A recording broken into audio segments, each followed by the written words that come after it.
حدیث مبارک کې راځي چې دې کله د جنت ته روان شو نو ځان به ورته ملامت ښکاري نو دی به راوګرځي الله اجازت شته زه تپوس وکړم اجازت ما ته شته زه یو تپوس وکړم د الله تبارک وتعالی د دربار نه به ورته اجازت میلو شي او تپوس کولی شي بنده وایه څه دي الله ما ته خو زما ورځې هم معلومې دي ما ته خو زما شپې هم معلومې دي ما چېرته په خپل ژوند کې په شپه ورځ کې نیکي کړې نه ده الله زما خو ټول ژوند په ګناهونو کې تیر شوی دی ته نن څنګه ما معاف کوې او ما جنت ته لیږي دا کومه خبره ده چې په هغې خبره باندې ته زما مغفرت کوې ما ته وایي زه جنت ته الله تبارک وتعالی به ورته وفرمایي ای بنده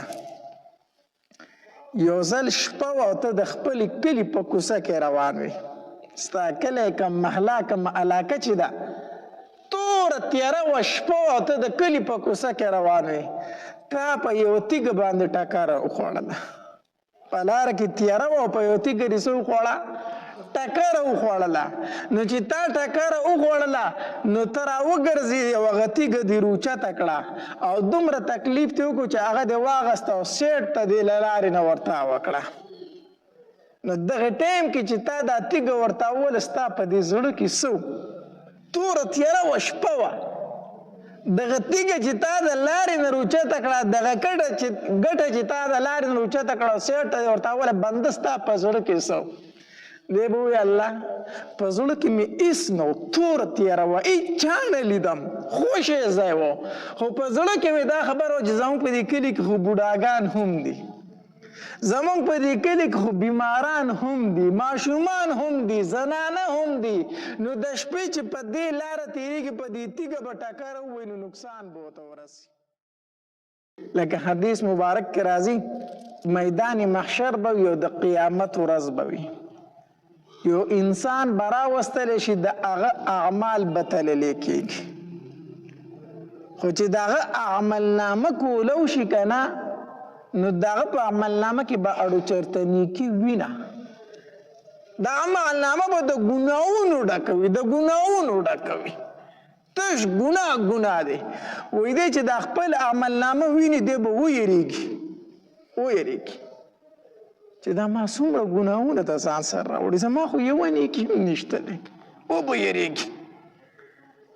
فرشتې به وغواړي چې دی جهنم ته ورته وکړي الله تبارک وتعالی وفرمایي ای فرشتو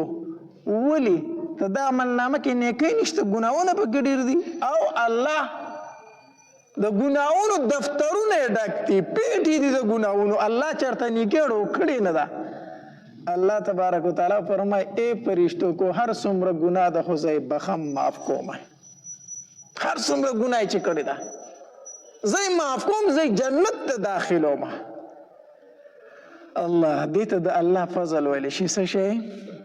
یو د الله فضل دی یو د الله حساب دی الله دې موږ د خپل حساب نه وساتي چې خپل حساب یې در سره شروع کو بیا د ذرې حساب دی ذرې حساب دی الله دې موږ د حساب نه وساتي ایو د الله فضل دی چې کله د الله فضل راغی که نه بیا د ګناهونو دفترونه چې دي نو دا معاف دي الله تبارک وتعالی وفرمایي زه یې معاف کوم ای فرشتو کو هر څومره ګناه دی زه جنت ته داخلم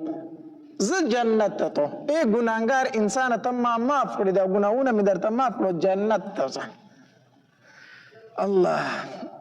دی چې د جنت ته روان شي که نه او د خپلو ګناهونو ته ګوري نو ځان به ورته ملامت ښکاره شي کله ناکله یو انسان بل انسان له دومره مینه ورکړي چې سړی ملامته غونته شي دومره مینه ورله ورکړي دومره محبت ورله ورکړي دومره عزت ورله ورکړي چې سړي ته ځان ملامته ښکاري چېرې زه د دومره مینې او محبت او د عزت لایق خو نه یم څومره چې دا سړی ماته راکړي الله تبارک وتعالی به دې انسان له دومره مینه او محبت ورکړي چې زه دا ټول ګناهونه مې درته معاف کړه جنت ته ځه حدیث مبارک کې راځي چې دی کله د جنت ته روان شو نو ځان به ورته ملامته ښکاري نو دی به راوګرځي الله اجازت شته زه تپوس وکړم اجازت ما ته شته زه یو تپوس وکړم د الله تبارک وتعالی د دربار نه به اجازت میلاو شي او تپوس کولی شي بنده وایه څه دي؟ الله ما ته خو زما ورځې هم معلومې دي، ما ته خو زما شپې هم معلومې دي، ما چېرته په خپل ژوند کې په شپه ورځ کې نیکي کړې نه ده الله، زما خو ټول ژوند په ګناهونو کې تېر شوی دی، ته نن څنګه ما معاف کوې او ما جنت ته لیږې؟ دا کومه خبره ده چې په هغې خبره باندې ته زما مغفرت کوې او ما ته وایي زه جنت ته؟ الله تبارک وتعالی به ورته وفرمایي ای بنده یو ځل شپه وه او ته د خپلې کلي په کوڅه کې روان وې، ستا کلی کم محله کم علاقه چې ده توره تیاره وه، شپه وه او ته د کلي په کوڅه کې روان وې،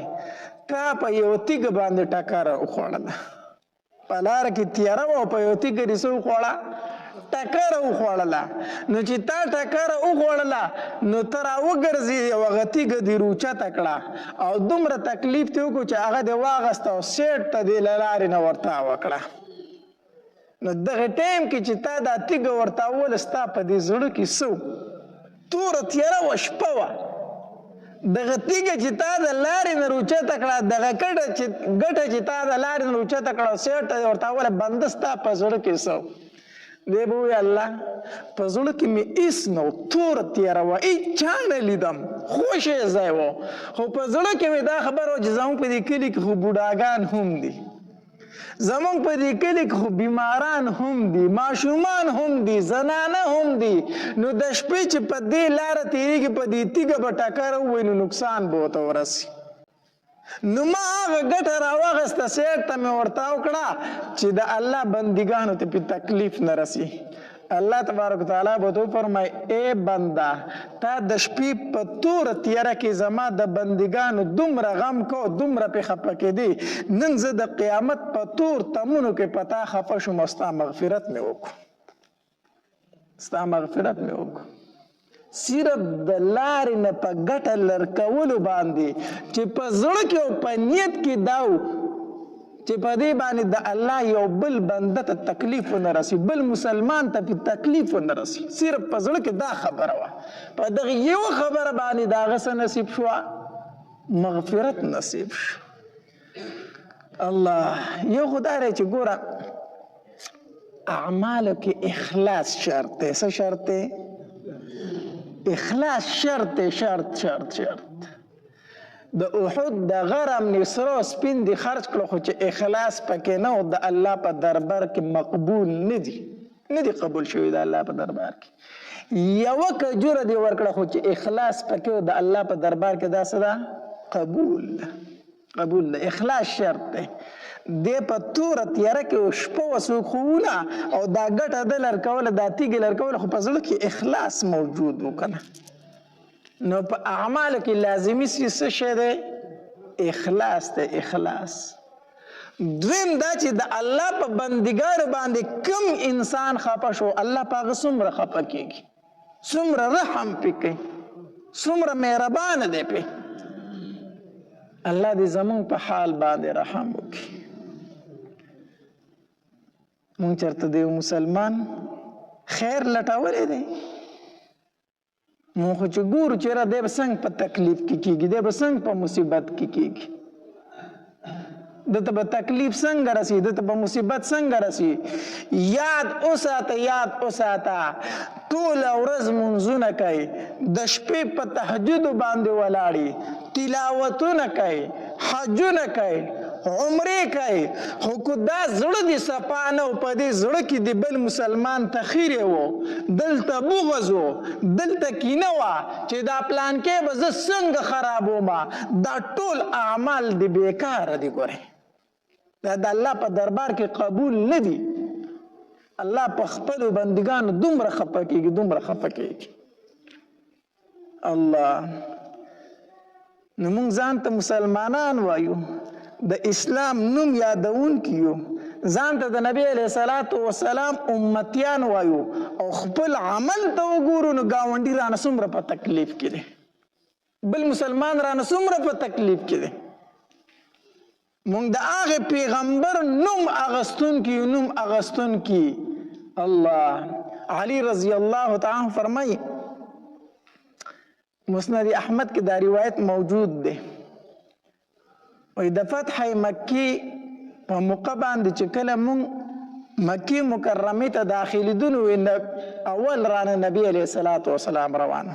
د ټول لومبه نبی علیہ الصلوۃ والسلام همون چې مکی مکرمه ته داخليدو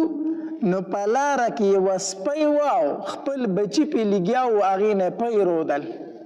د سپي خپل بچو له پي ورکول وسنګ چې مونږ هغه ځای ته ورسېدو نبی رسول الله سلام په ځای ودرېدو او आवाज وکړو خبردار کافره ګوره مخکې رانه شي ودرېږئ په لاره کې یې وسپی د چې بچو ته پی ورکوي ګوره ودرېږئ په ځای باندې الله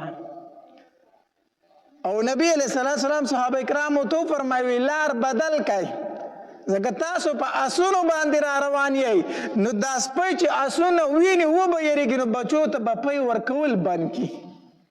لاره بشي د بچو نه لاره بدل کړئ لاره په بلې لار ته ځئ په دې لاره مه راځئ او حدیث مبارک کې راځي نبی علیہ السلام دو صحابه کرام دغه سپی ته ودرول وی تر هغې پورې تاسو دې ته ودرېږئ چوکیداري کوئ تر څو چې دې خپلو بچو ته پی نه دي پوره کړي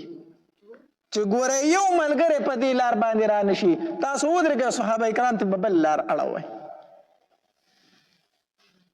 د هغه پیغمبر نوم اغستونکي و چې هغه په زناورو باندې دومره مهربانه په زناورو باندې الله مونږه تاسو به لیدلي په سړکونو کې که نه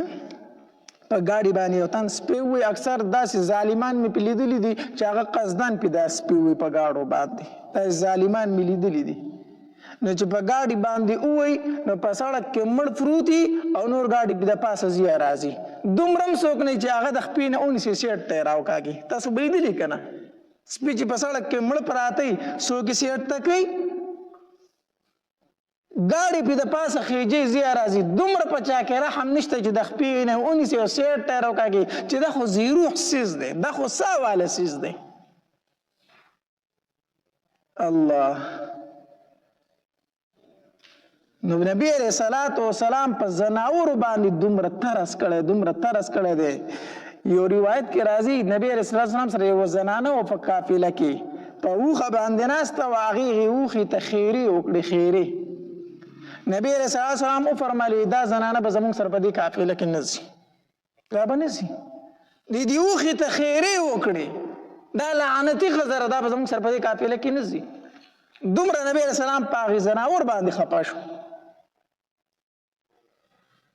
چې دې اوښې ته خیرې وکړې دا په دې قافله کې نه ځي دا د نبی علیہ السلام تعلیمات دي مونږ ته چې د زناورو سره دومره رحم کوئ په زناورو باندې دومره ترس کوئ مونږ د یو بل وینو ته تږي ناست د یو بل مصیبت دا به وایو چې یاره زه به څنګه دې پلانکي ته مصیبت رسوم څومره غم به رسوم او چې کله خبر شوم چې په پلانکي باندې تکلیف راغلی په زړه کې بیا څومره خوشحالېږي او بیا هم دا وده څه شي کو د مسلمانۍ کو تسبیح اړو جومات ته راځو منځونه کو نو به هر حال د الله په مخلوق باندې څه کول پکار دي رحم کول پکار دی کو هغه انسان دی کو هغه زناور دی الله د نبی علیہ السلام یو صحابي دی ابو دجانه رضی الله تعالی عنہ دا ډیر بهادر صحابي دی ډیر بهادر صحابي دا عادت دا کنه دی به چې کله میدان جنگ ته ووت کنه دی به ډیر په نخرو باندې ګرځېدو میدان جنگ ته ووتو دا توره به یې راواغسته داسې به یې تاووله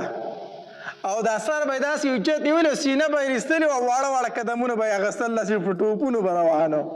ډېر په تکبر انداز سره پرې میدان جنگ کې دی ګرځېدو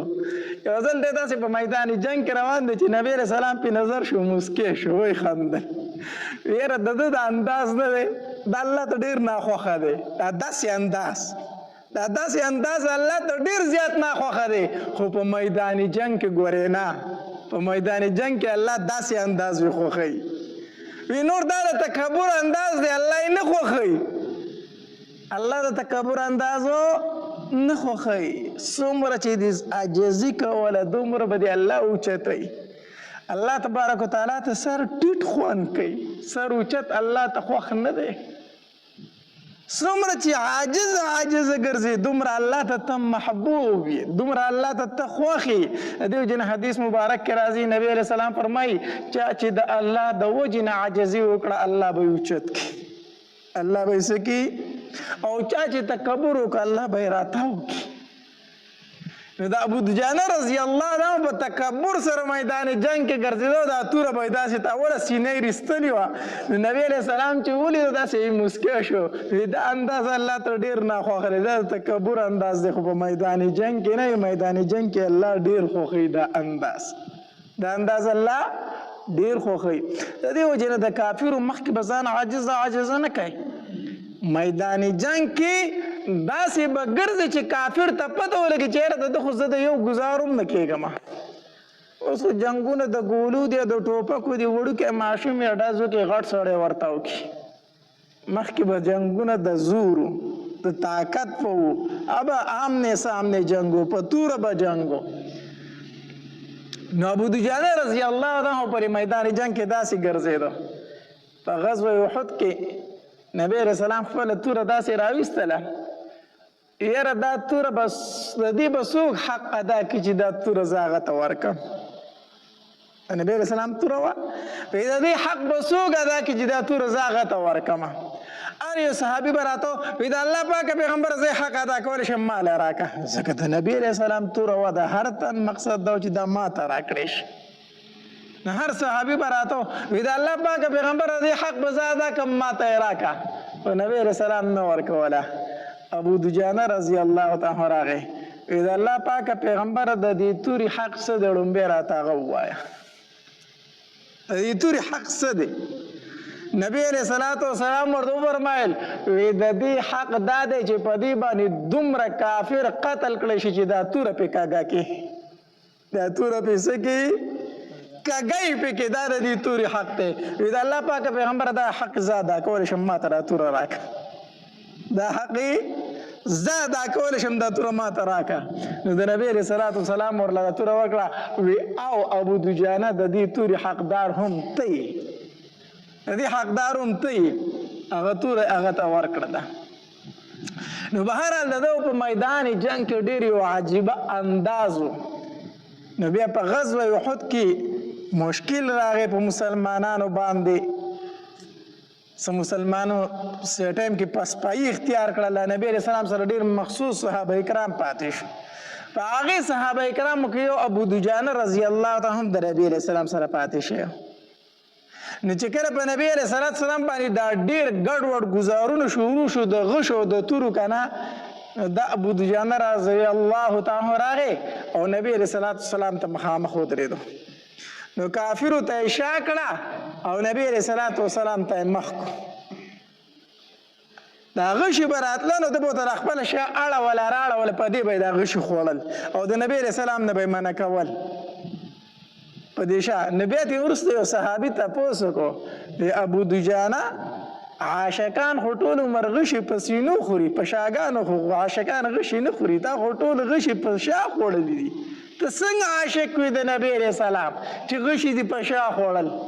هغه ورته بالکل خبره دی، ټیک ده چې عاشقان غشي په سینو خوري، خو کومه دا سینم دشمن ته مخامخ کولی، زما شا د محبوب صلی الله علیه وسلم ته راتله. ما چې کله دشمن ته مخ کو سینه کوله غشو ته ما، نو زما شاه نبی علیه الصلاة والسلام ته راتله، نو ما دا نشو برداشت کولی چې زما شاه دی نبی علیه الصلاة والسلام ته راشي. نو ما نبی علیه الصلاة والسلام ته مخ کو او خپل شاه مې غشو ته ونیوله. زه داسې عاشق یم د نبی علیه الصلاة والسلام. یو دغه عشق و د نبی علیه الصلاة والسلام سره د صحابه کرامو ښه دا عشق چې نبی علیه الصلاة والسلام وفرمایل وی ځان او خپل اهل و عیال د حرامو نه بچ کړئ، د حرامو نه بچ کړئ، خپلې ګېډې ته هم حرامه مه غورځوه، خپلو بچو له هم حرامه مه وړه. د هغې نه پس ابو دجانه رضی الله تعالی یو عمل شروع کړو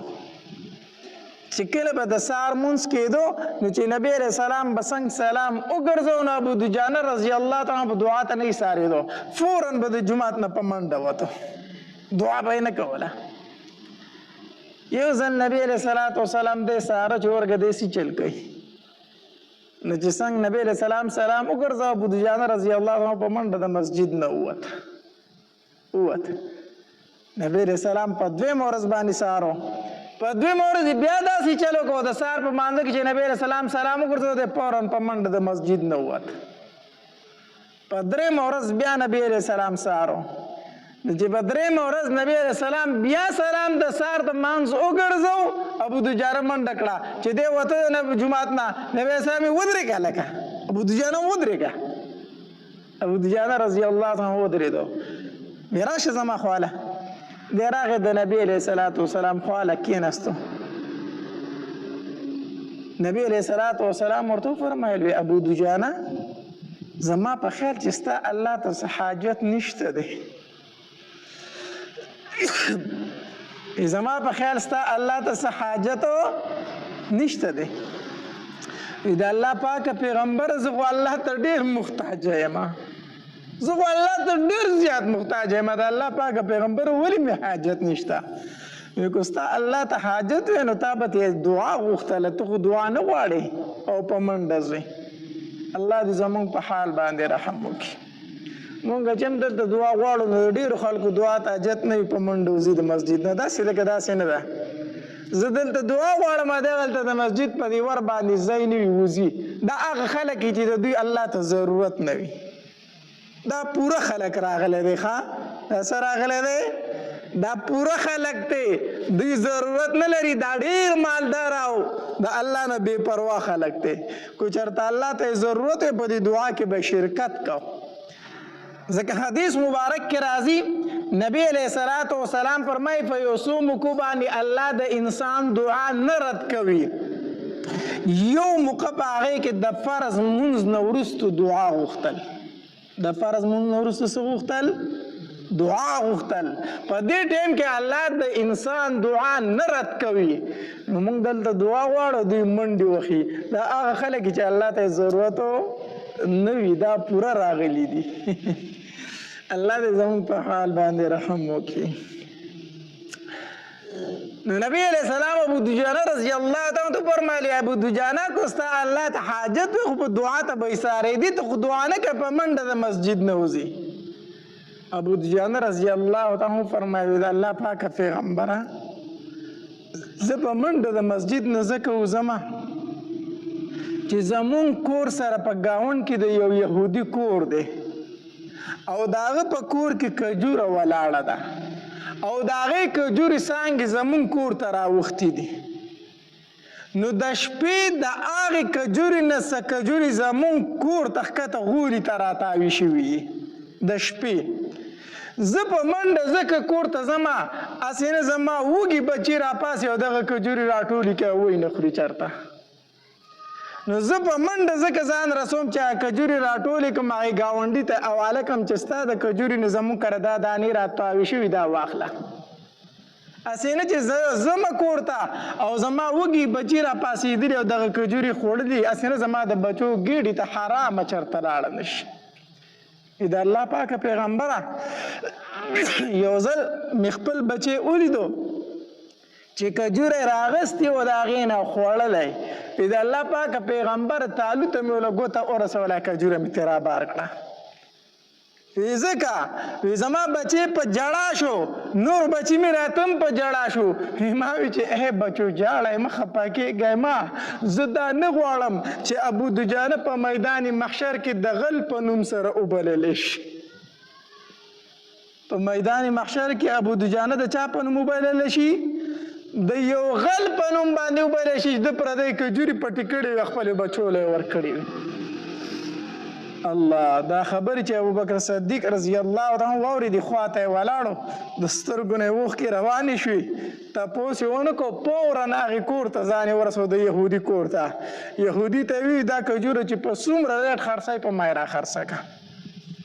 هغه په دوچن په دوچن دی په ډېر ګران ریټ باندې کجوره خرڅه کړه او واپس راغی وی ابو دجانه اوس دې بچو ته دغه کجوره ورکوه چې خوري ما تا دپاره واغېستله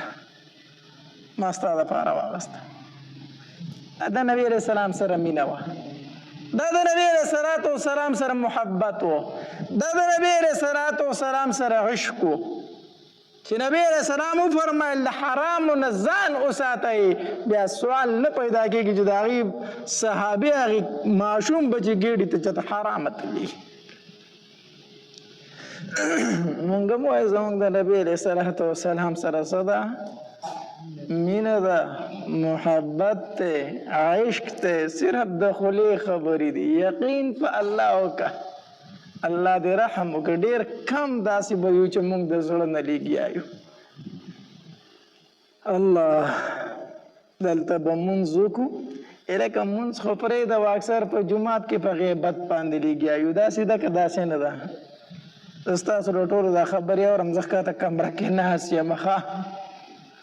برابر ناست یې په بل باندې خو به خبرې راغښتې عجیبه انسانان یې په جومات کې ناست یې غیبت په کوئ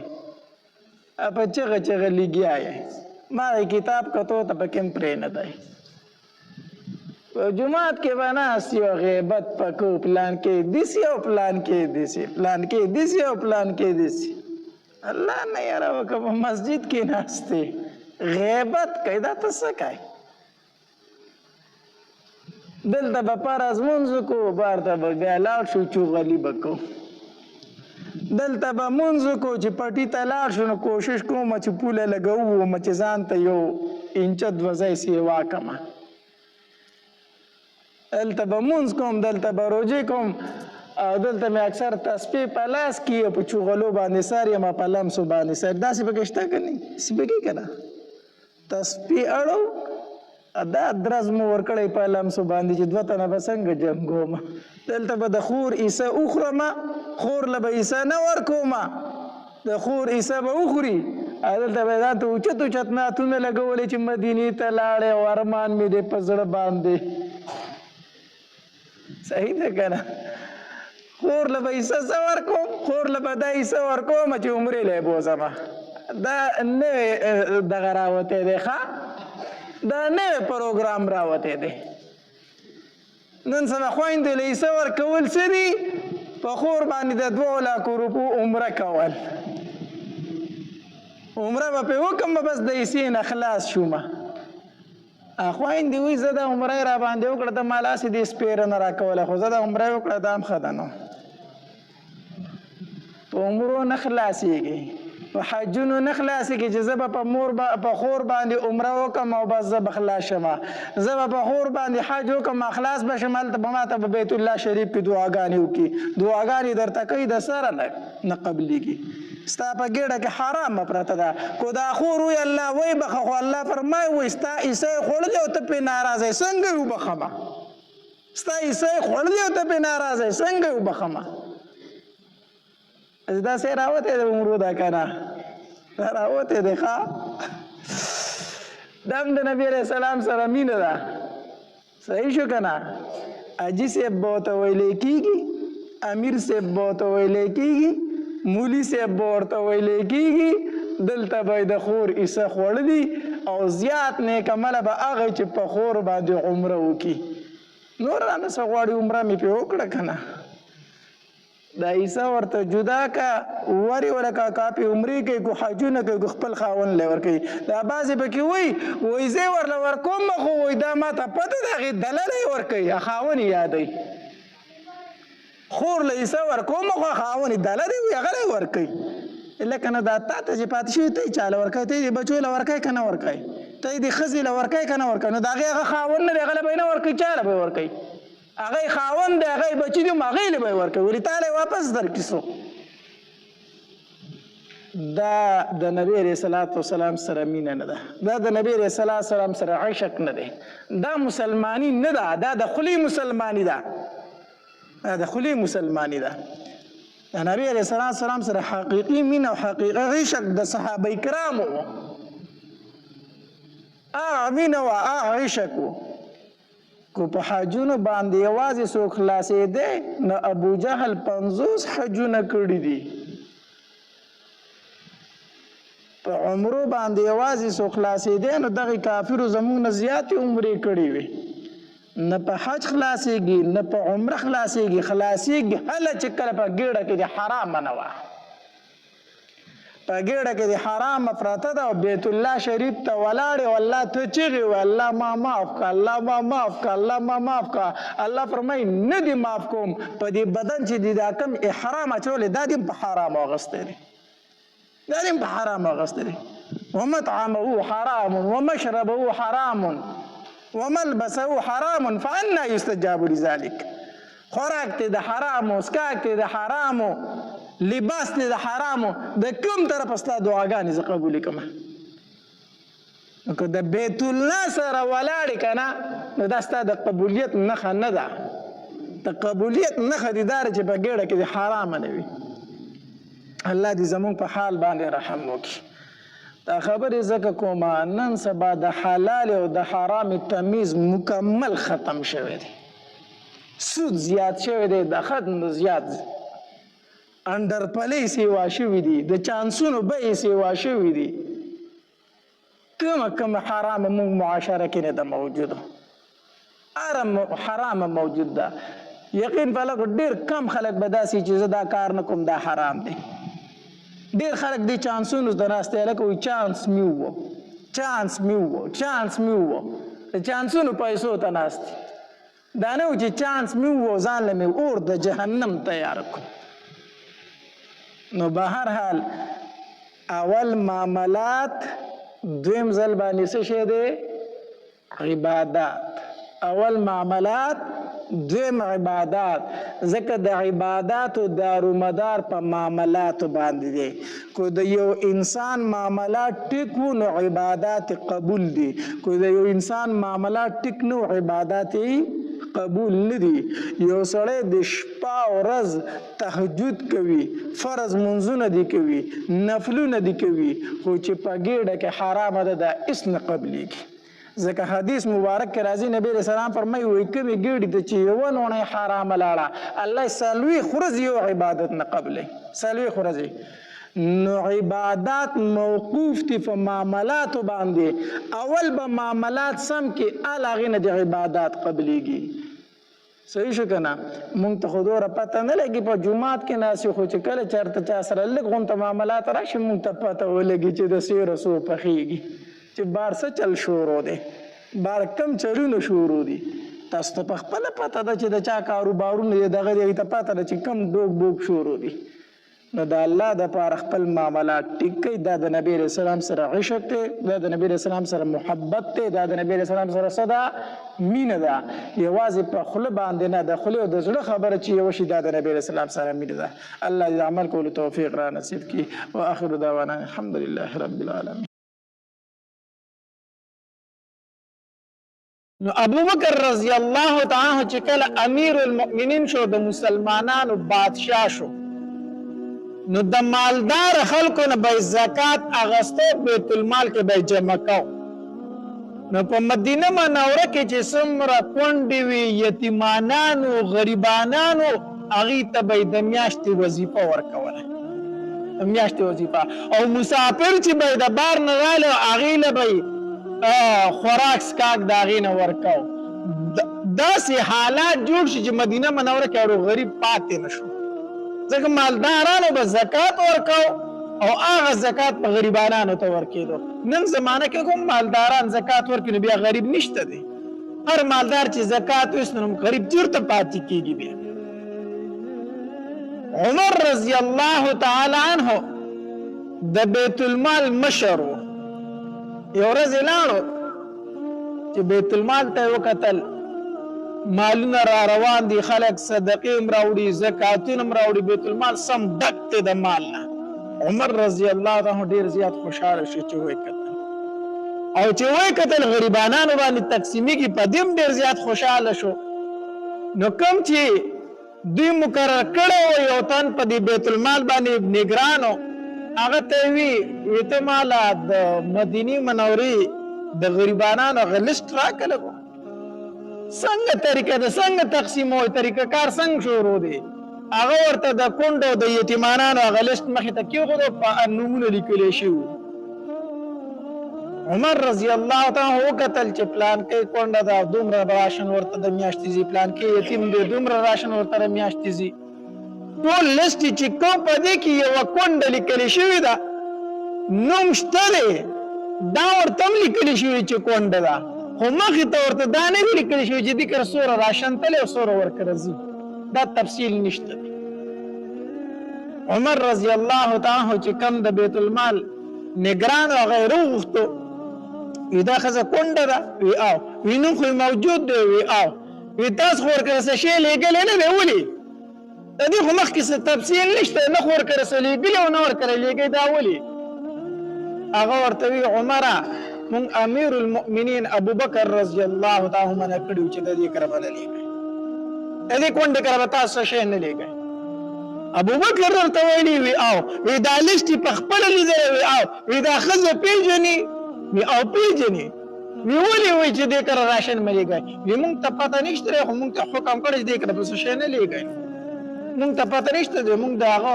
د حکم تابعدار یو مونږ ورکره څه شی نه لیږو عمر رضی الله تعالی سوچ واغسته چې ابوبکر رضی الله تعالی خو زیاتې کوي نه هغه زیاتې نه کوي او دا کونډه ښځه ده و چې د دې کره راشن مه لیږئ چې دا ولې یاره دې خبره کې څه چل شته دی ښه هسې به نه سبا شو تپوس یې کوو چې پلانکۍ ښځه چې د پلانکي ښځه را خاونې مړ دی ورسېد محلې ته حتی در دې پورې چې کور یې معلوم کو دروازه یې وټکوله ځکه چې دروازه د دنې طرفه زنځیر لټ وه دروازه وټکوله دنې ورته آواز وشو وی څوک یې وی دروازه لږه کولو کوي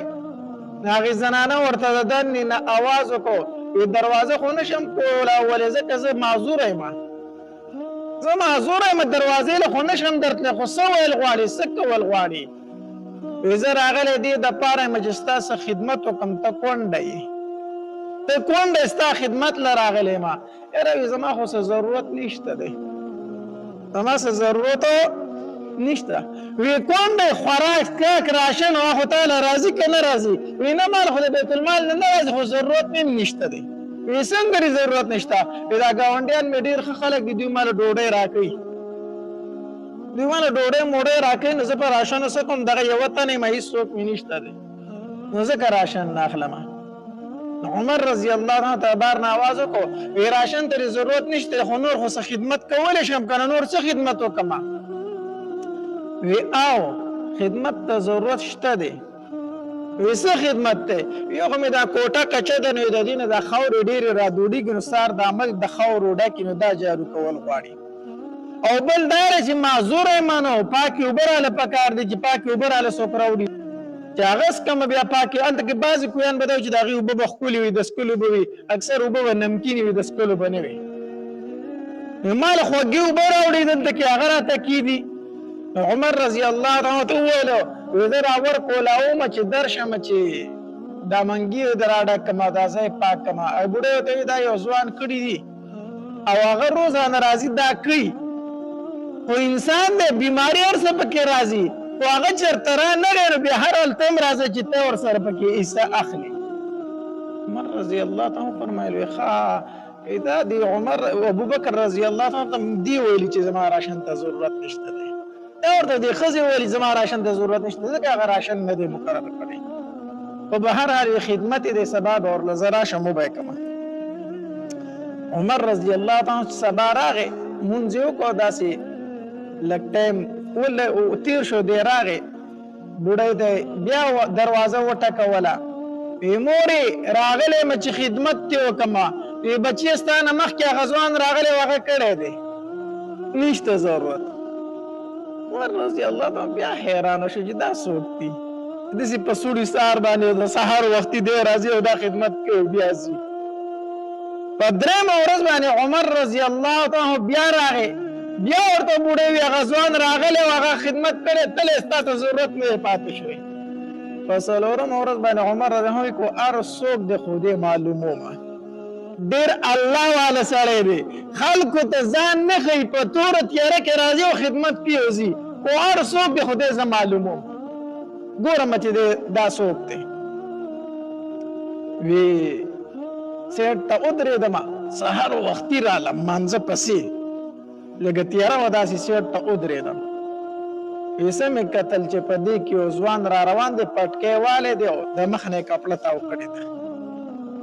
دا شکل یې راته د بدن نه داسې اشنا اشنا ښکارېدو چې د وجود ته مې وله کتله دا سړی ماته څه اشنا ښکارېدو خو مخ یې پټ و نه مې پېژندلو چې څوک دی وی چې دې کور ته رانږدې شو داسې نو پیزار یې ویستو غلی غلی را روان شو غلی پیزار یې سپیال بیخپې را روان شو وی دروازې له چې راورسېدو نو په دروازې ته لږ اوچت شو لاس یې ورباړ او په خپل یې ځان ته د هغې طرفه زنځیر کولاو کور ته ورننوت چې کور ته ورننوت جارو یې راواغسته زه یې جارو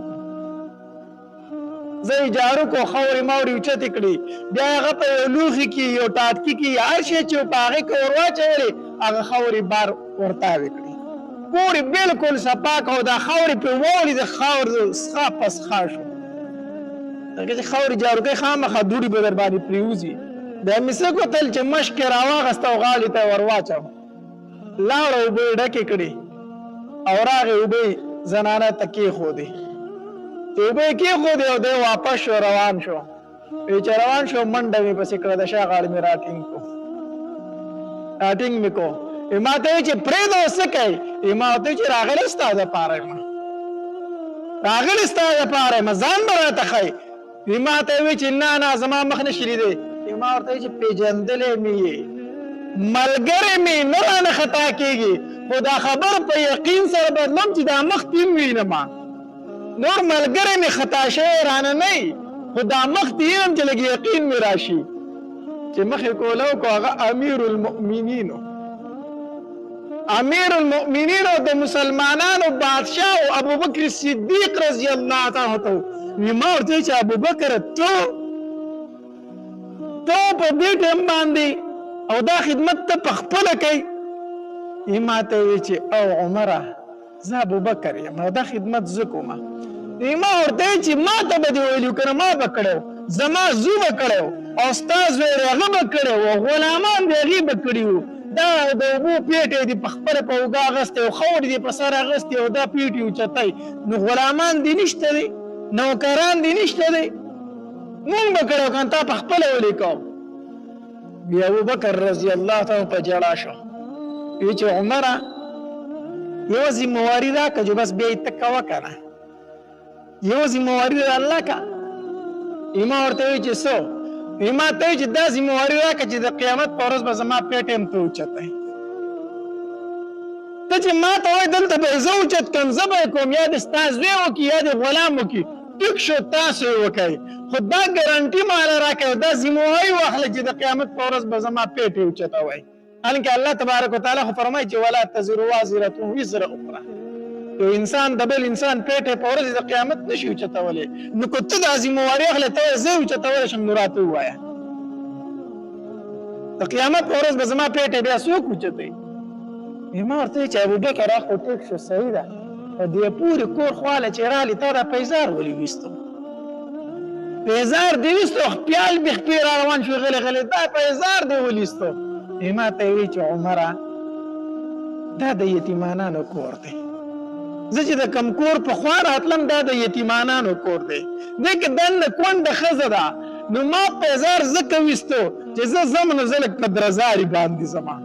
زه لږ په تیزۍ سره ځم ما پیزار ویستو په کلاره کلار روان شوم هسې نه چې دې کونډې ښځې ته زه یتیمان چېرته راویښ کړم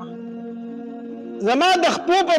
دربارې سره چې ته یتیمانان راویښ نه شي ځکه مې دغلته پیزار ویستو دا دې ته وایي د زړه نرمتیا دا د زړه نرمي ده د زړه نرمي دې ته وایي د زړه نرمتیا نرم زړه الله تبارک وتعالی ته په زړونو کې خوښ زړه دی خوښ چې کله ته د نیکۍ کارونه کوي د قرآن تلاوت کوي مقبرې ته ورښکاره کېږي زړه به دې په خپله نرمېږي مونږ وایو کنه هلکه زړه مې ډېر زیات سخت دی. دا بعضې خلک په دې خبره باندې فخر کوي هلکه ګوره زړه مې ډېر زیات سخت دی ګوره دې سترګې نه مې د اوښکې نه بهیږي. ویرېږه د الله نه په دې خبره باندې توبه وباسه ګناهګاري دې په دې خبره باندې الله ته په زړونو کې بدترین زړه چې هغه سخت زړه دی او ته په دې فخر کوې چې زما زړه سخت دی. ستا زړه به سخت نه سار راپاسي د دنیا شمیر شروع کې د پیسو شمیر شروع کې د ګاډو شمیر شروع کې د بنگلو شمیر شروع کې ټوله ورځ په دې باندې ستا تېره شي ته الله یاد نه کې قبر یاد نه کې آخرت یاد نه کې جنت یاد نه کې جهنم یاد نه کې مرګ د ته نه مخې ته کېږي زړه به د کوم طرف په نرم شي. زړه سختېږي په ګناهونو سره زړه سختېږي. حدیث مبارک کې راځي نبی علیہ الصلوۃ والسلام د مسجد نبوي نه راووتو صحابه کرام خندل چې نبی علیہ الصلوۃ والسلام هغه صحابه کرام په خندا ولیدل کنه نو یې فرمایلو ویزه چې پس پوهېږم کنه کو تاسو په هغې پوهېدلی کنه نو ستاسو به جړه ډېره وه او خندا به لږه وه تاسو به چېرته نو خندلي. او بیا نبی علیہ الصلوۃ والسلام فرمایل وی دا قبر چې دی د روزانه یو څو اوازونه کوي دی وی انا بیت الوحده انا بیت الظلمه انا بیت التراب انا بیت الدود د یو څو اوازونه کوي زه د یوازیوالي کور یم زه د تیارو کور یم زه د چینجو کور یم زه د خاورو کور یم ومال راځي ځان له د نیک عمل رڼا راوړه چې دلته تا ته رڼا بله شي ومال راځي ځان له د نیک عمل بستره تیاره کړه چې دلته ته بستره ده خوره شي ومال راځي ځان له نیک عمل راوړه چې د چینجو نه دې بچ کړي. نبی علیہ الصلوۃ والسلام فرمایل مرګ یادوئ ځان ته قبر یادوئ. نبی علیہ الصلوۃ والسلام فرمایل مرګ یادوئ مرګو دا د انسان مستی ختمي دا د انسان خوندونه ختمي په مستی کې رالی په ګناهونو کې رالی ځان ته مرګ را یاد که په خپل باندې دا زړه نرم شي چې دا زه څه کومه دا زه په څه کې اخته یم دا نه چې دنیا ګټل ناروا دي دنیا ګټل یقینا جایز دي. صحابه کرامو کې داسې مالدار صحابه کرام تیر شوي دي چې په نن زمانه کې هم داسې څوک مالدار نه داسې مالدار صحابه کرام تیر شوي دي. په غزوه تبوک کې عثمان رضی الله په غزوه تبوک کې ابوبکر صدیق رضی الله تعالی عنہ 2 حصے مال د خپل کور راوړ 2 حصے مال څومره ټول مال چې راغونډ شو دا 2 حصے ابوبکر رضی الله تعالی عنہ ورکړو. نبی علیہ الصلوۃ والسلام ورته دا فرمایلی چې ابوبکر دا دومره مال دې کوم ځای نه پیدا کړی دی مال ولې ګټي. مالدار صحابه پکې موجود وو ډېر مال والا صحابه کرام پکې موجود وو خو هغې زړه سخت شوی نه و زړه یې نرم و. عثمان غني رضی الله تعالی عنه څومره مال الله تبارک وتعالی ورکړو څومره مال په صحابه کرامو کې مالدار ترین صحابي عثمان غني رضی الله تعالی عنہ چې کله قبر ته براغه مقبره ته براغه کنه دومره به جوړل روایتو کې راځي وي دا اوخ کې به په ګیره باندې تاثیر روان وي. نو چاته نه تاسو کو وی عثمان چې د نبی له سلام په مجلس کې ناشتي د جنت ذکر کیږي د جهنم ذکر کیږي دومره نه جاړي چې قبرستان ته راشي او په قبر د سترګو ولکه بس بیا د جلا نه ودرېږي یا جاړي دا ولي. عثمان رضی الله تعالی فرمایلی ما د خپل محبوب صلی الله علیه وسلم اوریدلی دي چې هغه فرمایي چې دا قبر چې دا د آخرت په منازلو کې اول منزل دی کو دلته کامیاب شي خو وروسته کامیابي کو دلته ناکام شي وروسته ناکامه. نو زه دلته چې راشم ځکه جاړم چې زما یره زه په دې منزل کې کامیاب شم او کامیاب نشم. حالانکه نبی علیہ الصلوۃ والسلام ورته فرمایلی چې عثمان فی الجنه عثمان جنتی دی خو جړل به زه په دې منزل کې کامیاب شم کو کامیاب نشم. عمر رضی الله تعالی عنہ چې کله شهید کېدو بالکل د ځنکدن ټیم دی خپل بچی ته وی لاړ شه او مال حذیفه ابن یمان رضی الله تعالی راوله. حذیفه رضی الله تعالی چې دته نبی رسول الله د راز خبرې کړې وي، دته نبی رسول الله د راز خبرې کولې او دته نبی رسول الله د بعضی منافقینو نمونه ذکر کړو چې نور چاته نه وایي پلان کې منافق دی، پلان کې منافق دی. دا حذیفه ابن یمان رضی الله تعالی عنہ نبی رسول الله بل چاته نه خودلی. ایمال حذیفه ابن یمان راوله د عمر رضی الله تعالی عنہ زوی لاړو په حذیفه رضی الله تعالی عنہ پسې وی زما بابا دی غواړي هغه خواله راشه، هغه خواله راشه. نو چې کله حذیفه رضی الله تعالی عنہ راغی د عمر رضی الله تعالی عنہ خواله، عمر رضی الله تعالی عنہ ته وی اے حذیفه ستا سره د نبی علیه الصلاۃ والسلام یو راز دی او زه درته دا نه وم چې دا راز ما ته ښکاره کړه، دا درته نه یم. تا ته نبی علیه السلام د منافقینو نومونه ښودلي دي، نو دا درته نه وم چې ما ته هغه ټول ذکر کړه. نو دومره په د منافقینو په هغې لیست باندې لږ نظر ور واچوه، د عمر نوم خو به پکې چېرته نه د منافقینو په هغې لیست کې د عمر نوم شته دی که نشته، صرف په هغې نظر وچروه. حذیفه ابن یمان رضی الله تعالی عنہ فرمایل وی عمره خوشاله اوسه په منافقینو کې ستا نوم نشته، منافقینو کې ستا نوم نشته. عمر رضی الله تعالی په جړا شو وی شکر الحمدلله اوس مې په مرګ هېڅ پروا نشته دی، اوس مې په مرګ هېڅ پروا نشته دی کوم رب. حالانکې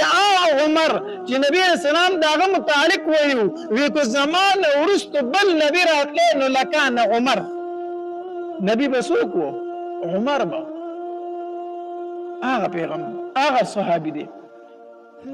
دومره بشارتونه ورته نبی علیه الصلاۃ والسلام ورکړي او د هغې باوجود حذیفه رضی الله عنه فرمایلي حذیفه د منافقینو لیست وګوره چېرته د عمر نوم خو به پکې نه موجود. حنظله رضی الله عنه په لاره روان دی او چغې وي چغې نافق حنظله نافق حنظله نافق حنظله جاړې او چغې وي. ابوبکر رضی الله عنه فرمایي حنظله څه چغې دې رخ کړي سجل شوی دی. وی ابوبکر منافق شوم منافق شوم زه منافق یم زه منافق یم زه منافق شوم. ابوبکر رضی الله عنه فرمایي ولې سجل وشو؟ وی چل دا ده چې د نبی علیه الصلاۃ والسلام خواته ناست یم نو زړه مې یو شاني، خو چې کور ته لاړ شم د ښځې او د بچو سره کېنم زړه مې بل شاني، بیا مې زړه کې دنیا وي. نو دا خو منافقت دی چې د نبی علیه السلام سره په مجلس کې یو شان یم او کور کې په مجلس کې بل شان یم، دا خو زه منافق یم. ابوبکر رضی الله عنه فرمایل وی حنظله وی دا کار خو زما هم دی، خو ته منافق خو بیا زه منافق شوم، داسې خو زه هم یم د نبي علیه السلام په مجلس کې چې څنګه یم هغه شان خو زه کور نه یم. راځي چې نبي علیه السلام له لاړ شو، نو چې څنګه د نبي علیه السلام خواته کېناسته که نو حنظله بیا چغه کړه وی نافق حنظله، حنظله منافق شو. نبي علیه السلام ورته وفرمیل حنظله ولې سجل شوی دی؟ وی د الله پاکه پیغمبر چې ستا خواته ناست یم که نه داسې یم چې لکه جنت او جهنم په خپلو سترګو وینمه. نو د الله پاکه پیغمبر چې کور ته لاړ شم بیا د ښځې د بچو سره مشغول یم هر څه رانه هېر شي. نبی علیه الصلاۃ والسلام ورته وفرمیل وی حنظله که چېرته په لارو په کوڅه کې او په کور کې هم داسې شوې څنګه چې زما په مجلس کې بیا خو به د اسمان نه فرشتې راځي په دې کورونو او په دې لارو کې بر سره د خلکو په مخ کې سلامونه کوي، بیا خو بر سره سلامونه کوي په لارو په کوڅو کې. دا منافقت نه دی، زما مجلس کې چې کوم اثر هغه به ضرور بار نه وي، دا منافقت نه دی. تاسو منافقین نه یې ګورئ. دومره به د هغې سره خپل ځان فکر دومره به خپل ځان فکر الله زړه به زمونږ زړونه سخت شوي دي. موږ زړه مې سخت دی، سخت زړه دې سخت شو. زړه به نرمۍ څنګه؟ د قرآن تلاوت کوه، زړه نرمیږي د قرآن په تلاوت سره ډېر. یا خو د قرآن تلاوت ډېر زیات کوه. دویم مقبرې ته ځه، مقبرې ته ځه. نبي علیه الصلاۃ والسلام خپل عادت مبارکه ده چې جنت البقیع ته بتو هلته به تو نبی علیه الصلاۃ والسلام به قبرونو باندې ګرځېدو. نو چې کله قبرستان ته ځې ستا به زړه نرمېږي ښه دا مې پلار پروت دی، دا مې مور پرته ده، دا مې رور دی، دا د کلي هغه پلانکې پښتون دی، خان دی، نواب دی، ملک دی، او دا هغه پلانکې په تنقې ځوانۍ کې چې مړو د هغه دی. د قبرونو ته به ګورې نو ستا به هم په دې زړه کې لږ نرمتیا راشي یاره زه به هم دې ځای له راځم یاره نن خو چې په خوا باندې تېرېږم او هم قبرستان دی یېرېږم په منډه دې تېرېږم یاره دلته خو به زما شپې راځي په دې ونو کې په دې تیاره کې په دې کې خو به زما شپې دلته راځي نه نه چې په خوا تېرېږم په منډه تېرېږم یېرېږم نو قبرستان ته ځه زړه به دې نرمېږي ځان ته دغه ځای را یادوه مړه کو ډېره دنیا ده کو لږه ده پاتې کېدونکې ده نو زړه به دې نرمې نرمو د الله نافرمانۍ به نه کوي به هر حال چې زړه کله نرم شو د الله تبارک وتعالی ته په زړونو کې خوښ زړه دی نرم دل انسان الله ته ډېر خوښ دی سخت دل انسان نه الله نفرت کوي الله تبارک وتعالی زموږ زړونه نرم کړي او زړونه به نرمېږي څنګه یو څو خبرې مې درته وکړي د قرآن تلاوت زیات کوئ ذکر و اذکار کوئ او مقبرې ته ورښکاره کېږئ خو روزانه مقبرې ته نشي تللی که نه په دې هفته کې یو ورځ قبرستان ته ضرور ځئ یو ورځ قبرستان ته ضرور ځه د قبرونو کې ګرځه لږو نو دا خپل مرګ به درته یادېږي نو زړه به دې نرم وي الله تبارک وتعالی د عمل کولو توفیق را نصیب کړي واخر دعوانا ان الحمد لله رب العالمین خو چې کله د نبی علیه صلات وسلام تره وفات شو ابو طالب کنه او د نبی علیه صلات وسلام بیبي خدیجه الکبرى رضی الله تعالی عنها وفات شو او د مکې والو تکلیفونه په نبی علیه صلات وسلام باندې د حد نه زیات شو نو نبی علیه صلات وسلام خپل غلام د ځان سره کو زید ابن حارثه رضی الله تعالی عنه وی راځه طائف ته ځو په مکه کې زموږ خبر څوک نه مني کېدای شي په طائف کې زموږ خبرې ته څوک غوږ کېږدي کېدای شي هلته زموږ څه ملګري پیدا شي نبی علیہ السلام په دې اسرې باندې طائف ته لاړو چې کېدای شي زموږ خبره هلته ومنلی شي نو 10 نبوي او 10 نبوي او د شوال میاشت وه یعنې د وړوکي اختر چې کومه میاشت ده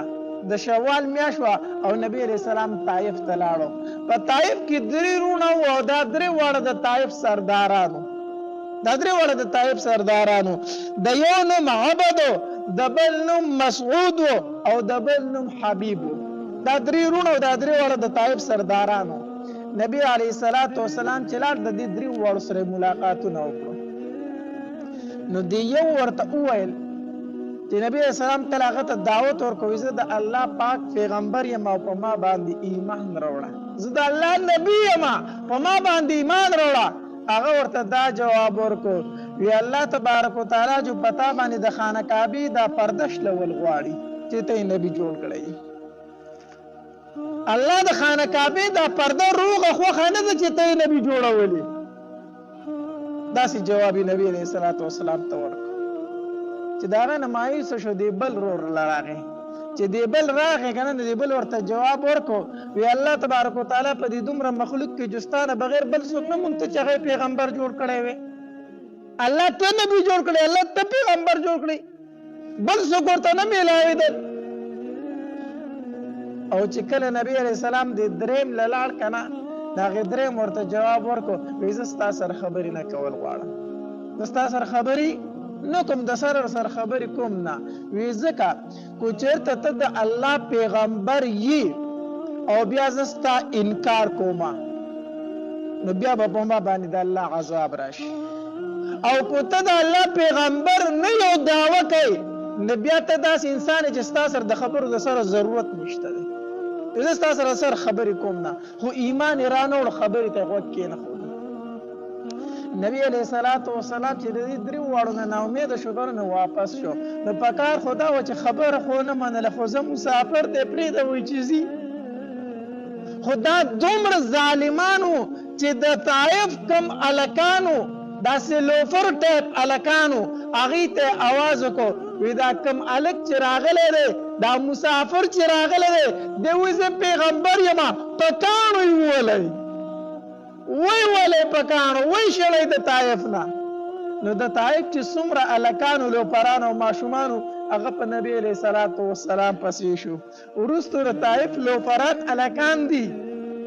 او مخې ته د دواړو جهانو سردار روان دی او شاته پسې هلکان چغې وې او په کاڼو یې ولي په کاڼو باندې ولي. نبي علیه الصلاة والسلام سره زید بن حارثه دی روایتو کې راځي و چې په نبي علیه السلام په ګزار کې د زید بن حارثه رضی الله تعالی عنه ته ځان مخې ته کړ. وی نبی علیه السلام به چې یو قدم په ځمکه کېښود نو دوی به له د خپه په غرګي وویشته، نو چې هغه به اوچتوله بله به یې کېښوده نو دا بله به په غرګي وویشتله. په نبي علیه الصلاة والسلام باندې دومره د کاڼو ګزارونه وکړو دومره د کاڼو ګزارونه وکړو چې د نبي علیه الصلاة والسلام د خپو نه وینې روانې شوې. دا کاڼې چې دی دا څه وینې کوي خو ځای نه که نه، دا څه غشی خونده چې ځای وینې کوي. کاڼې خو په کاڼې سره خو په اسانه وینه نه راوځي، خو دومره زیاتې په کاڼو باندې ویشتو دومره زیاتې ویشتې د نبي علیه السلام د بدن نه سره روانې شوي وینې روانې شوې. روایتو کې راځي وایي د نبي علیه الصلاة والسلام چې کوم پیزار په خپو کمې پڼې په خپو هغه د وینو ډکې شوې دومره په ګزارونه په نبي علیه السلام وکړو. دې بدبختو به چې کله نبي علیه السلام کېناستو او لاسونه به یې په ځان باندې دیسې کړو او د دوی د کاڼو نه به یې ځان پټ کړو، په دوی کې به یو بدبخت راغی نبي علیه السلام به یې د اوږو نه ونیو نیغ به یې کړو. چې نبي علیه السلام به په ځمکه کېناست او ځان به یې د دوی د کاڼو نه پټو سر به یې داسې ښکته کړو، یو بدبخته به راغی بیا به یې اوچت کړو او چې وبه یې درو بیا به یې پرې د کاڼو ګزارونه شروع کړو. نبی علیه الصلاة والسلام وی بیهوشه شو، ځمکې ته راتاو شو. چې کله ځمکې ته راتاو شو زید بن حارثه رضی الله تعالی عنه ورمنډه کړه او نبی علیه السلام یې په اوږه کړو. نبی علیه الصلاة والسلام سره زید بن حارثه رضی الله تعالی عنه منډې وی روان دی، شاته پسې هلکان روان دي په کاڼو یې ولي. چې په کاڼو یې ولي زید بن حارثه رضی الله تعالی عنه دومره وارخطا شو که نه چې دغلته کې د عتبه باغ و. عتبه او شیبه تاسو پیژنئ دا د نبي اسلام د ټول نه غټ دشمنانو د عتبه باغ. نو زید بن حارثه رضی الله تعالی په ځان پوه نه شو د عتبه باغ ته وردننه شو چې د هلکانو نه پټ شي. چې وردننه شو نو داسې یو ونه وه د انګور ونه وه هغې ته یې د نبي علیه السلام داسې سملو او زید بن حارثه رضی الله تعالی سره کېناستو. هلکان ترېنه واپس شو. چې واپس شو عتبه چې نظر شو که نه په نبي علیه الصلاة والسلام باندې نبي علیه السلام په اوښ کې راغی داسې سر یې اوچت کړو. چې سر یې اوچت کړو دغلته کې عتبه ناست و مخامخ د هغه باغ و. چې کله په نبي علیه الصلاة والسلام باندې نظر پرېوت که نه پرېوتو د عتبه د سترګو نه مو اوښکې روانې شوې. اوس دا هغه دشمن دی چې د نبي علیه السلام په مرګ پسې به ګرځېدو. د ده د لاس نبي علیه السلام مکه پرېښې وه، خو چې کله د نبي علیه السلام دا حالت ولید که نه د سترګو نه یې اوښکې روانې شوې. طایف والو تاسو د سره ډېر ظلم وکړو. طایف والو د محمد سره داسې نه و پکار، تاسو سره ډېر ظلم وکړو، ډېر ظلم خو وکړو. نو داسې د انګور یو غونچه راوشو کوله او بیا چې په خپله وړنو ځان ورته ملامت ښکارېدو نو خپل غلام یو دا عداس نومو عداس خپل غلام ته عداس ته وي دله اوسه د انګورو دا ورله ورکه او دا ورته ووایه چې ستا د زما په رشته دارۍ باندې قسم چې ګورې دا واپس ماته نه کړي د انګور نه خامخا وخوره دا ماته واپس نه کړي. چې عداس د انګور نبي علیه السلام له وړه که نه وی دا عتبه راولېږل او و چې ستا د زما په رشته دارۍ قسم یې خیر د کو دشمنان یو خو رشته دار مې یې چې دا ماته واپس نه کړي د دې انګور نه خامخا وخوره. تا سره طایف والو ډېر ظلم وکړو. نو نبي علیه الصلاة والسلام چې د هغې انګور نه داسې یو دانه راوشکوله که نه نو نبي علیه الصلاة والسلام وفرمایلي بسم الله الرحمن الرحیم بسم الله وویله. عداس ورته وایي دا کلمه خو دلته څوک نه وایي، په دې ښار کې خو دا الفاظ ما د چا نه دي اورېدلي، دا تا د کوم ځای نه وویلو؟ نبي علیه الصلاة والسلام ورته وفرمایل وی ولې ته د کوم ځای یې؟ نو هغه ورته وایي زه د نینوا یم. د نینوا وی کوم نینوا؟ د کوم چې زما رور یونس ابن متا اوسېدون کې و. دی ورته وایي ته یونس څنګه پېژنې؟ نبي علیه الصلاة والسلام ورته فرمایي وی زم پیغمبرو ما هغه زما ورور یونس ابن متا هم سو پیغمبر هغه ځکه پیژنم. وی دې عدس رامنډې کړي او د نبي علیه السلام د لاسونو د خپې ښکلول شروع کړه ځکه دې په خپله هغه عیسایي و.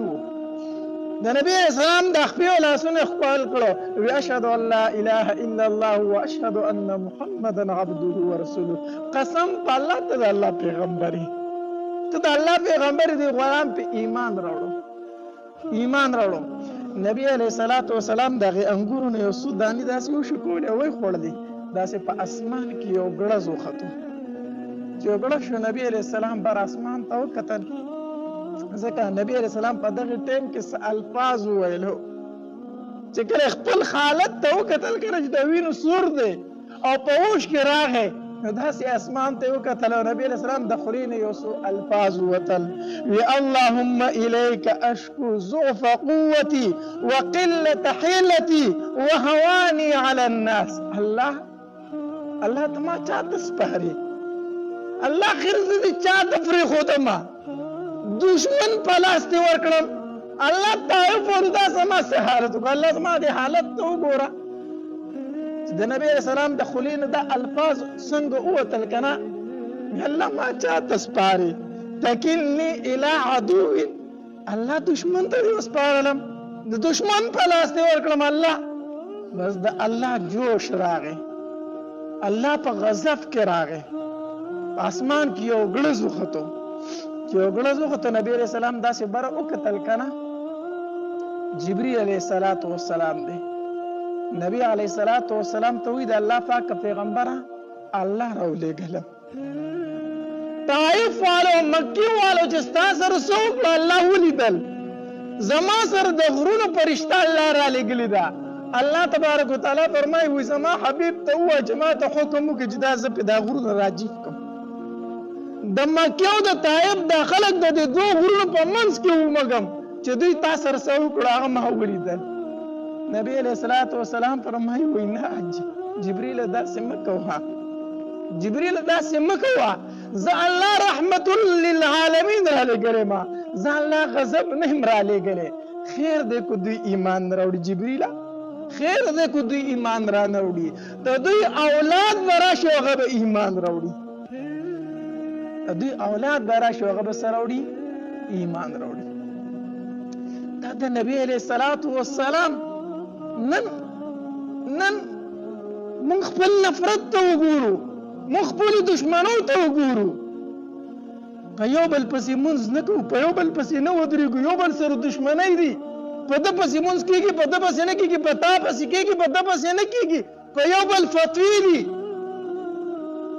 د نبی علیه السلام د سر دشمنان دي. د نبی علیه السلام محبت ته وګوره، الله خیر دې کومه په ګټو ولي، الله زه خو تا رحمت را لېږلی ما، الله زه خو تا غضب نه یم را لېږلی. خیر دې که دوی ایمان نه راوړي، الله د دوی اولاد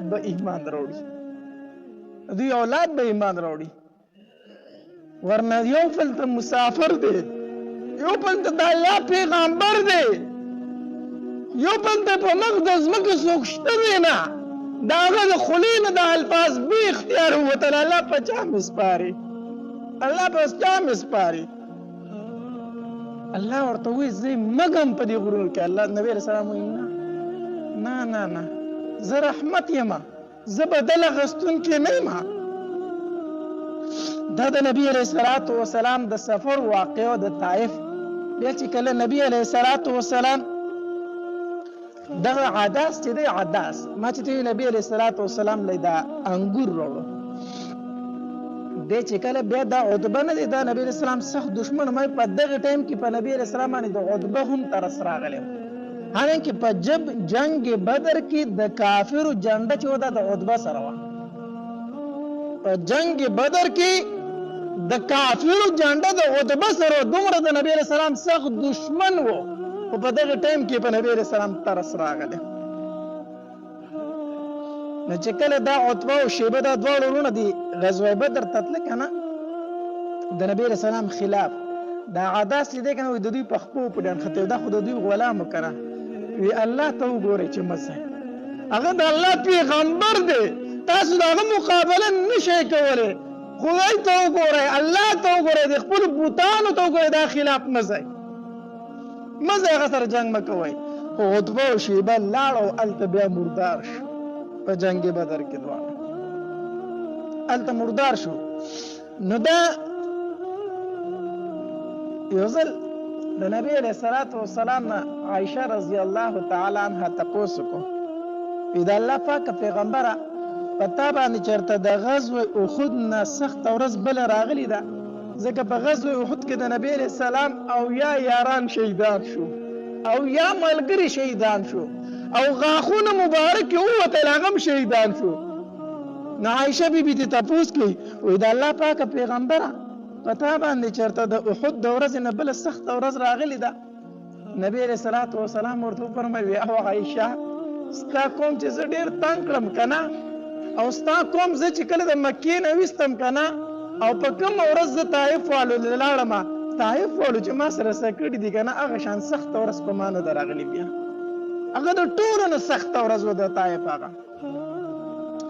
بیا چې کله نبی علیه الصلاة والسلام د طایف نه واپس شو، نو په واپسۍ کې مقام نخله یو ځای دی، هلته یو څو ورځې نبی علیه السلام قیام وکړو، هلته پاتې شو او د شپې مونځ کو نبی علیه الصلاة والسلام، او په مانځه کې د قرآن تلاوت کو او د سوره احقاف الله تبارک وتعالی بیا د هغې یو څو پیریان دغلته راغلل، تقریبا 7 کسان 7 تنه. نبی اسلام د شپې مونځ کو په مقام نخله کې او 7 تنه داسې د پیریانو تېرېدل، هغې قرآن واورېد او بیا خپل قوم ته لاړو، هلته هغوی دعوت شروع کړو. د هغې ذکر په سوره احقاف کې په دې آیت کې دی، وایي صرفنا الیک نفرا من الجن یستمعون القرآن فلما حضروه قالوا انصتوا، چې کله قرآن واورېد که نه وایي چپ شه چپ شه او قرآن ته یې غوږ کېښود. فلما قضی، کله چې نبی علیه السلام د قیرت نه فارغ شو که نه، نو ولوا الی قومهم منذرین، خپل قوم ته لاړ او دعوت یې شروع کړو دغې پیریانو. دغې 7 تنو د پیریانو ایمان راوړو چې کله طایف والو د نبی علیه السلام ایمان رد کړو. بیا نبی علیه السلام واپسې کې مکې ته را روان دی. نو چې مکې ته راته که نه، نو زید بن حارثه رضی الله تعالی عنه ته فرمایي، وایي د الله پاکه پیغمبر مونږ به چېرته ځو؟ مونږ به چېرته ځو؟ مکې والا خو تاله ریستلی دی، مکې والا خو ته نه مکې نه شړه دی، مونږ به اوس چېرته ځو؟ ته به مکې ته څنګه ځې؟ نبی علیه الصلاة والسلام ورته وفرمیل، وایي زیده الله به خیر کړي او الله به زمونږ د اسلام غالب کړي، ته پروا مه کوه. نبی علیه السلام چې مکې ته راورسېدو، یو تن و هغه ته یې وایي ما ته پناه راکړه، ما ته څه راکړه؟ پناه راکړه. هغه ورته وایي زه تا ته پناه نشم درکولی. د بل تن نه یې پناه وغوښته، ما ته پناه راکړه. هغه ورته وایي زه تا ته پناه نشم درکولی. بیا یو درېم تن لاړ چې د هغه نوم مطعم و، مطعم، نو نبی علیه الصلاة والسلام مطعم ابن عدي هغه له لاړو، دا د عدي زوی مطعم ابن عدي، وی ما له پناه راکړه. نو مطعم ابن عدي د نبی علیه السلام دا خبره منظور کړه، وایي ته زما په پناه کې، او خپلو زامنو ته خپلو وروڼو ته یې وایي تورې راوالی او د خانه کعبې نه ګیر چاپېره ودرېږه، د حرم په دروازه کې ودرېدو او په خپل هم په اوښ باندې کېناستو، توره یې راویستله او چې توره راویسته چغه یې کړه، وی محمد ابن عبدالله ته ما پناه ورکړې ده. ای مکې والا ای قریش والا خبر شئ، محمد ته ما پناه ورکړې ده، خو چا ورته څه ووي نو زما تورې ته به یې سمېږي، زما تورې ته به یې سمېږي. نبی علیه الصلاة والسلام لاړو، حجر اسود یې لومبې ښکل کو، بیا د خانه کعبې نه یې وچه کرې ګیر چاپېره ولګولې، طواف یې وکړو او بیا 2 رکعته مونځ یې وکړو. د هغې نه پس بیا کور ته لاړ. چې کور ته لاړ، د دې وجې نه بیا په غزوه بدر کې چې کوم قیدیان شو که نه، کوم خلک قیدیان شو، نو نبی علیه الصلاة والسلام په دغې زمانه کې وویل، وی کو چېرته مطعم ابن عدي اوس موجود وی که نه او په ما پسې راغلی وي، چېرې دا کوم قیدیان تا سره دي دا آزاد کا، وی دا پلیتان او دا ناپاک په ما د مطعم ابن عدي د وجې نه آزاد کړي، خو هغه نشته، مړ دی. نو دا هغه سړی چې چا نبي علیه السلام ته څه ورکړي وه؟ پناه ورکړې وه. وی کو نن په ما پسې هغه راغلی دی که نه، د نبي علیه السلام سره به د احسان دومره غټ احساس و چا چې ورسره لږ غونته احسان وکړو که نه د هغې به سره ډېر نن سبا ډېر خلک احسان پرموش که نه ته سره ما احسان وکړه ډېر غټ احسان به ورسره کړي مړه بیا سره وایي تا ما سره څه کړي تا ما سره څه ښېګړه کړې ده د نبي علیه السلام سره به چې چا معمولي غونته کې ښېګړه وکړه معمولي غونته احسان به وکړو نبي علیه السلام به هغه ټول عمر یاد ساتو نو نبی علیہ الصلوۃ والسلام فرمایل په غزوه بدر کې چې کله کافر قیدیان شو کې مطعم ابن عدی ژوندې او ما پسې راغلی وي او راته ویلې وي چې دا ناپاک آزاد کنه دا ټول به ما آزاد کړي وو دا ټول به ما آزاد کړي وو هغه نشته دی نو هغه نشته دی نو داسې ښایسته بیانات اورېدلو دپاره زموږ د یوټیوب چینل واجد اسلامیک سټوډیو سبسکرایب کړئ په دې به تاسو ته انشاءالله العزیز ښایسته واقعګانې او بیانات میلاویږي او د غنټې د نشان د سره کلک کړئ چې تاسو ته آینده نوې ویډیوګانې مخې ته راځي او د خپلو ملګرو سره لازم د ثواب په نیت باندې شریک کړئ. والسلام ډېره مننه.